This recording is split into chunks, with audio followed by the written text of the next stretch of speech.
ఇక న్యాయవాదులపై దాడులు చేయడాన్ని నిరసిస్తూ మెదక్ జిల్లా బార్ అసోసియేషన్ ఆఫీస్ ముందు న్యాయవాదులు ఆందోళనకు దిగారు.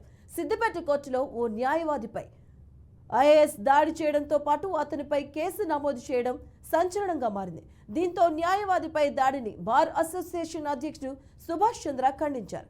ఘటనపై విచారణ చేసి ఐఏఎస్ పై చర్యలు తీసుకోవాలని డిమాండ్ చేశారు. ప్రజాస్వామ్యంలో పోలీసులు న్యాయవాదుల సమన్వయంతోనే శాంతి భద్రతలు కాపాడవచ్చన్నారు.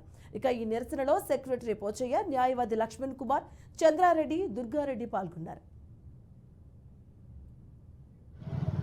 ఒక భార్యాభర్తల కేసు, అందులో 307 బుక్ అయిందని చెప్పేసి ఆరోపణ ఉన్న కేసులో మరి వాళ్ళు హైకోర్టు నుంచి యాంటిసిపేటరీ బెయిల్ తీసుకొచ్చుకున్న తర్వాత హైకోర్టు ఆదేశాల మేరకు అట్టి ఆర్డర్ కాపీని సంబంధిత పోలీస్ స్టేషన్లో 2 టౌన్ సిద్దిపేట పోలీస్ స్టేషన్లో సబ్మిట్ చేయడానికి ఒక న్యాయవాది కక్షిదారుల వాళ్ళతో వెళ్ళినప్పుడు మరి కావాలని ఒక పొద్దంతా కూర్చునబెట్టి ఆ తర్వాత హాస్పిటల్ అని తీసుకుపోయి వాళ్ళు హరాస్మెంట్ చేస్తుంటే వీడియో తీసి మరి కోర్టుకు తెలియజేసే ప్రయత్నం చేసిన అడ్వకేట్ను ఏఎస్ఐ చేసుకొని ఫోన్ వలగొట్టి దాడి చేసి అదేవిధంగా మళ్ళా ఇంకొక తప్పుడు కేసు న్యాయవాది మీద పెట్టి అవకతవకలకు పాల్పడమే కాకుండా కోర్టు ఆర్డర్లకు విలువ లేకుండా, అడ్వకేట్లకు విలువ లేకుండా దౌర్జన్యం చేస్తున్న పోలీసులు మరి రాష్ట్ర వ్యాప్తంగా ఇటువంటి సంఘటనలు జరగకుండా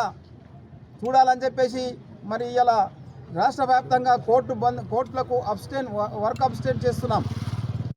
ఈ రోజుల్లో గవర్నమెంట్ కూడా, సెంట్రల్ గవర్నమెంట్, స్టేట్ గవర్నమెంట్ కూడా ప్రజలకు న్యాయం దగ్గర తీసుకెళ్దామనే ఉద్దేశంతో లోకాదులు పెట్టి ప్రజలను అవగాహన చేస్తున్న రోజుల్లో ఈ యొక్క పోలీస్ వ్యవస్థ ప్రజలకు న్యాయానికి చాలా దూరం చేయాలనే, ప్రజలను దూరం చేయాలనే ఉద్దేశంతో సబ్జెక్టు లేనివాళ్ళు, చదువు లేనివాళ్ళు, ఒక ఏఎస్ఐ న్యాయం ఎల్ఎల్బి ఆయనకు చట్టాలు తెలియవు, ఏం తెలియవు, ఒక అడ్వకేటు చట్టం గురించి కానీ న్యాయం గురించి, ధర్మం గురించి తెలిసే 10 మందికి చెప్పి అడ్వకేట్కే ఆ యొక్క అవగాహన లేని ఒక పోలీస్ ఆఫీసర్ ఒక న్యాయవాదిపై చేసుకోవడం ఇది ఈ వ్యవస్థ కాదు.